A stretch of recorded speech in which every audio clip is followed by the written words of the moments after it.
Assalamualaikum warahmatullahi wabarakatuh, sahabat Sejuta Kisah. Semoga Anda masih selalu setia bersama kami, channel yang setiap hari selalu menyuguhkan cerita-cerita misteri yang menarik untuk Anda simak. Dan kami juga masih terus menantikan cerita pengalaman mistis dari Anda. Silahkan kirimkan cerita mistis Anda via email yang sudah kami cantumkan di deskripsi, maupun lewat WA admin. Boleh gunakan voice note kalau Anda malas mengetik, durasinya bebas, boleh setengah, 1, 2, dan 3 jam dan seterusnya ya. Ditunggu dari sekarang. Dan kali ini kami akan berbagi sebuah kisah nyata misteri yang berjudul Pocong Melayang, Ritual Menyembah Setan, dan Harga Mahal yang Harus Dibayar. Belasan tahun yang lalu, saya punya satu teman yang pintarnya luar biasa. Kebetulan kami bersekolah di tempat yang sama, baik ketika masih SMP, SMA hingga kuliah. Sayangnya, teman saya ini menjadi tumbal dari pesugihan pocong yang dilakukan bapaknya. Semuanya demi kehidupan yang lebih baik. Namanya Enggar, bukan nama sebenarnya. Kami sebaya, postur tubuhnya tinggi, agak gempal tapi bukan gemuk. Kulitnya sawo matang, lumayan tampan dan suka main basket. Kami masuk SMA yang sama, SMA di Jogja, di mana muridnya batangan semua, nggak ada cewek di sini, suram. Ketika SMA dimulai memanjangkan rambut, namun bukan jenis yang awur-awuran, tapi agak panjang, namun pantas. Sementara rambut saya gimbal dan pernah ditangkap tentara gara-gara rambut gimbal ini. Soal ditangkap tentara, saya ceritakan di lain waktu saja.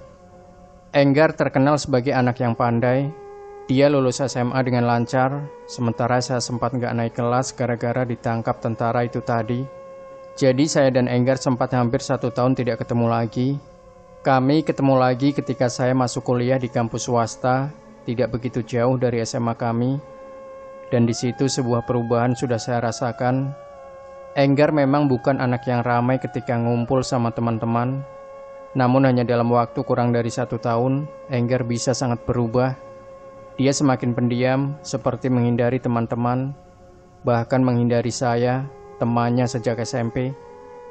Dari teman di kampus saya mendapat cerita bahwa Enggar mulai sering tidak masuk kuliah. Ketika masuk kuliah, pandangannya kosong dan nilai-nilainya mulai ambruk. Hanya dalam waktu kurang dari 1 tahun, dia berubah menjadi salah satu mahasiswa dengan nilai rendah. Saat itu saya belum tahu, di dalam tubuh Enggar bersemayam pocong pesugihan yang ditanam bapaknya sendiri. Enggar tinggal bersama kakak perempuan dan kedua orang tuanya. Keluarga mereka cukup terpandang di kampung.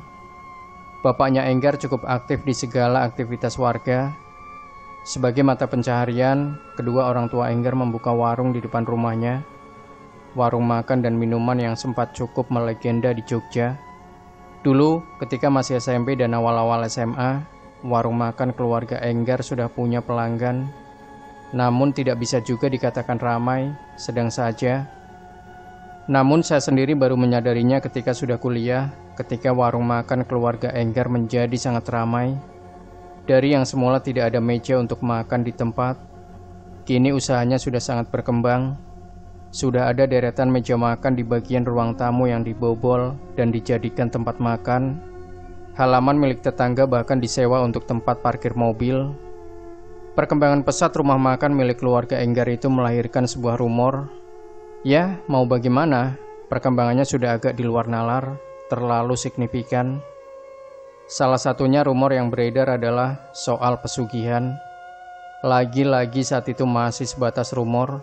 Hingga suatu saat, seorang anak kecil menangis histeris ketika jajan di rumah makan itu. Anak kecil itu menangis bahkan sampai histeris karena takut. Ibunya susah payah untuk menenangkan anaknya. Anak kecil yang masih polos itu terus-terusan menunjuk ke atas, sebelah pojok, tempat tiang dari galvalum berdiri untuk menopang atap yang baru dibangun. Di sana menurut penuturan anak kecil itu, ada pocong sedang melayang. Maka gempar itu warung, banyak pembeli yang tiba-tiba ragu lalu membatalkan pesanannya. Herannya, meski cerita soal pocong itu sudah tersebar, warung makan Enggar tetap ramai di hari berikutnya. Padahal beberapa orang yang jajan lagi adalah orang yang sama yang sebelumnya ketakutan dan memilih pulang. Namun di tengah kampung, Rumor soal pesugihan itu sudah kadung kuat terdengar. Warga tidak bisa berbuat apa-apa karena tidak ada bukti. Yang melihat pesugihan pocong itu cuma anak kecil, yang meskipun polos dan jujur, tetap saja dia cuma anak kecil, yang mana pendapatnya sering tidak mau didengar orang tua. Waktu berlalu, rumor soal pesugihan pocong masih sayup-sayup terdengar. Namun tidak ada lagi yang menjadikannya topik hangat perguncingan di pos ronda. Semuanya seperti lupa. Sampai sebuah kejadian aneh ketahuan oleh seorang warga. Suatu kali, di dekat rumah Enggar, ada sebuah hajatan persiapan pernikahan. Salah satu kebiasaan warga kampung adalah masak bersama. Dalam bahasa Jawa disebut rewang. Untuk memasak banyak menu, ibu-ibu kampung sudah berkumpul sejak subuh belum datang. Salah satu yang ketiban pulung adalah Bu Miu, tetangga Enggar. Rumah mereka berdempetan, berbagi tembok, dan ada satu pintu tembus. Saat itu sekitar pukul 4 pagi, Bu Miu sudah bangun dan menyiapkan beberapa alat dapur untuk dibawa ketika rewang. Kebetulan air pam di rumahnya mati. Untuk keperluan mandi, Bu Miu hendak menimba air di rumah Enggar. Karena sudah lama bertetangga, Bu Miu dengan masih agak mengantuk menenteng ember melewati pintu tembus menuju sumurnya Enggar. Dan pagi itu menjadi pagi yang tak akan pernah dilupakan Bu Miu. Ketika sudah beberapa langkah sampai di sumur, langkah Bu Miu terhenti. Dia melihat bapaknya Enggar sedang merangkak mengitari sumur. Bu Miu yang mematung karena kaget hanya bisa mengamati tingkah bapaknya Enggar. 3 kali dia menghitung bapaknya Enggar mengitari sumur sambil merangkak, tanpa sehelai benang menempel di badan bapaknya Enggar. Pagi itu bapaknya Enggar mengitari sumur sebanyak 5 kali, telanjang dan memejamkan mata. Oleh sebab itu dia tidak menyadari Bu Miu berdiri tak jauh dari dirinya. Entah bagaimana, Bu Miu yang sudah hampir menegur bapaknya Enggar malah mengurungkan niatnya. Dia teringat dengan rumor soal pesugihan pocong yang dilakukan keluarga Enggar. Oleh sebab itu, Bu Miu memilih melangkah mundur, balik kanan, dan segera masuk kamar untuk membangunkan suaminya. Kepada suaminya, Bu Miu menceritakan pemandangan janggal yang baru saja dia alami. Suami Bu Miu namanya Pak Rahmat, salah satu orang paling berani di kampung. Tidak bisa dan tidak berani untuk menengok ke sumur. Dia meminta istrinya untuk diam dan jangan cerita ke orang lain. Namun, rasa penasaran yang terlalu besar dari Bu Miu sudah kadung mendominasi. Ketika rewang sambil mengupas bawang putih, Bu Miu menceritakan kejanggalan bapaknya Enggar ke ibu-ibu yang lain. Semuanya mendengar dengan mimik percaya tak percaya. Semuanya teringat rumor pesugihan pocong. Salah satu yang ikut mendengar cerita Bu Miu adalah Likpar, tetua kampung yang dipasrahi kelancaran acara oleh yang punya hajat. Likpar mewanti-wanti ibu-ibu itu untuk hati-hati, jangan sembarangan cerita ke orang lain, karena bisa jadi yang dilakukan bapaknya Enggar adalah semacam ritual menyembah setan. Kalau salah tindakan, tulah dari ritual itu bisa melukai orang lain. Likpar sendiri suatu kali pernah mengakui bahwa yang dilakukan bapaknya Enggar memang ritual menyembah setan. Laku mengelilingi sumur itu menjadi salah satu syarat. Selain ritual, syarat yang lain adalah tumbal.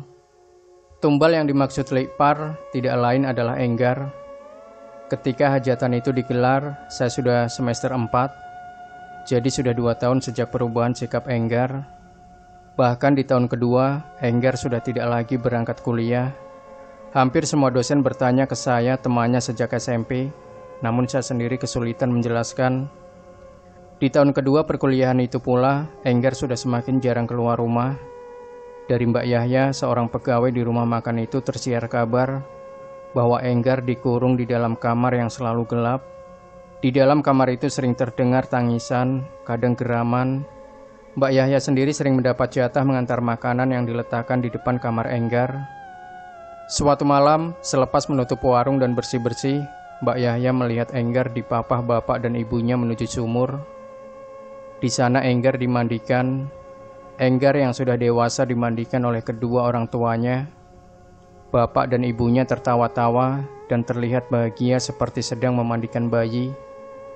Malam itu, Mbak Yahya juga melihat perubahan fisik Enggar. Dia masih gempal, tapi kulitnya semakin gelap, padahal selalu di dalam kamar. Di bagian punggung tumbuh bulu-bulu seperti kera, tangannya besar sebelah. Tangan kirinya selalu memegang selembar kain berwarna merah dengan raja yang tidak dikenali Mbak Yahya. Pernah suatu kali bapaknya Enggar ditanya, kok anak laki-lakinya tak pernah keluar rumah? Bapaknya Enggar bercerita kalau anaknya stres karena kuliah yang katanya sulit. Stres itu yang membuat Enggar kini jadi suwung, atau dalam bahasa Indonesia bisa berarti bodoh atau aneh. Cerita yang sangat janggal, mengingat Enggar adalah anak pandai sejak SMP. Bahkan dibandingkan saya yang urakan, sempat gimbal, lebih suka naik gunung ketimbang kuliah, masih bisa lulus dan gak pernah stres. Untuk Enggar, seharusnya kuliah itu piece of cake, gampang banget. Tentu saja banyak yang tak percaya dengan cerita bapaknya Enggar. Semua kembali teringat dengan pesugihan pocong dan Enggar jadi tumbalnya. Dia kehilangan kewarasan karena daya hidupnya diisap oleh pocong melayang itu. Likpar tidak membantah dugaan itu.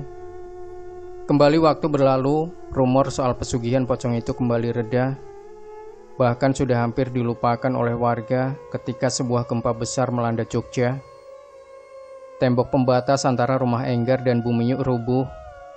Warga bekerja bakti untuk memperbaikinya.